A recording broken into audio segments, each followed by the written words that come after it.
안녕하세요. 국제결혼 중개인 국제결혼자라기입니다.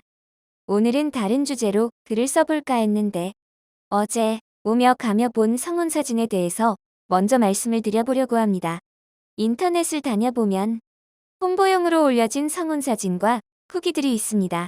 어제 우연히 제가 진행하지 않은 분의 성혼 사진을 봤습니다. 사진을 직접 올려드리고 싶으나 그럴 수 없는 점을 양해 바랍니다. 직접 만날 기회가 있으면 보여드리겠습니다. 어제 다른 업체의 성혼 사진을 보는데 여성의 인상이 범상치 않다는 생각이 들었습니다. 점쟁이도 아니고 사진만 보고 어떻게 아냐고 반문하실 수도 있지만 오랫동안 한 가지 일을 하다 보면 느낌이라는 것이 있습니다. 느낌이 이상해서 좀 더 자세히 살펴봤습니다. 역시나 제가 예상했던 것이 사진에도 있더군요. 제가 본 것은 경험이 없으면 안 보이고 대부분 남성들은 봐도 모릅니다. 어제 제가 본 성혼 사진의 여성 같은 분과 국제결혼을 하면 대부분 입국 전 파혼이나 입국 후 이혼으로 끝이 납니다. 남자가 잘하고 못하고의 문제가 아닙니다. 그리고 끝나는 시점이 길어지면 길어질수록 남성에게는 더 큰 손실이 발생할 것입니다. 제가 오늘 이야기를 하고 싶은 것은 여성에 대해서가 아닙니다. 어제 제가 본 성혼 사진의 남성분은 나이가 30대 중후반인 분이셨습니다. 만약에 제가 그분의 국제결혼을 중개했더라면 그 여성과 국제결혼할 바에는 그냥 한국으로 돌아가자고 했을 것입니다. 결과가 뻔히 보이기 때문입니다. 국제결혼에서 남성의 나이가 30대 중후반이고 다른 큰 단점이 없다면 얼마든지 좋은 여성과 좋은 국제결혼을 할 수 있다는 것입니다. 30대 나이라는 좋은 장점을 남성이 잘 활용하지 못하고 오래가지 못할 국제결혼을 한 것을 보니 제가 중개한 결혼이 아니라도 많이 안타깝더군요. 앞으로 그 남성이 겪어야 할 고통이 보이기 때문입니다. 입국 후에 이혼하면 5년이라는 시간이 흘러야 다시 국제결혼할 수 있습니다. 만에 하나 아이라도 태어나고 이혼을 하면 상상하기도 싫은 일이 발생할 것입니다. 그래서 어찌 보면 입국 전에 파혼을 하면 그나마 다행이라는 생각이 들 정도였으니 말입니다. 예상과 달리 잘 살 수 있는 것도 아니냐며 반문하실 수도 있습니다. 남성이 많이 희생한다면 그럴 수도 있습니다.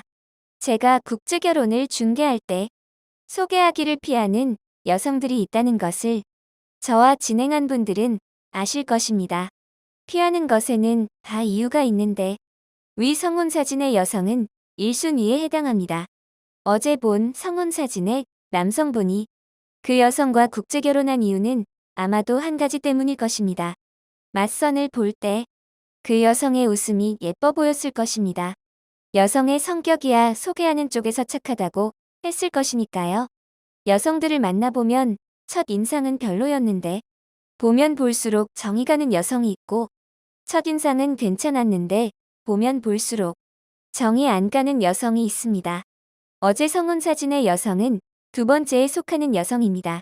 국제결혼 맞선을 볼 때 중요한 팁을 하나 드리겠습니다. 국제결혼을 생각하는 남성분들과 상담을 해보면 대부분의 남성들이 잘 웃는 여성을 배우자로 원합니다.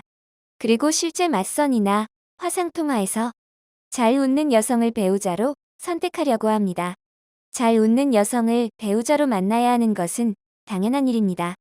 그런데 처음 만나는 맞선에서 잘 웃는 여성은 경계해야 합니다. 이유는 남성들을 생각해보면 됩니다. 남성들은 맞선을 볼 때 표정이 굳어있는 경우가 많습니다. 심하면 인상까지 쓰고 있습니다. 본인의 결혼을 결정하는 자리이기 때문입니다. 그만큼 맞선은 신중한 자리라는 것입니다.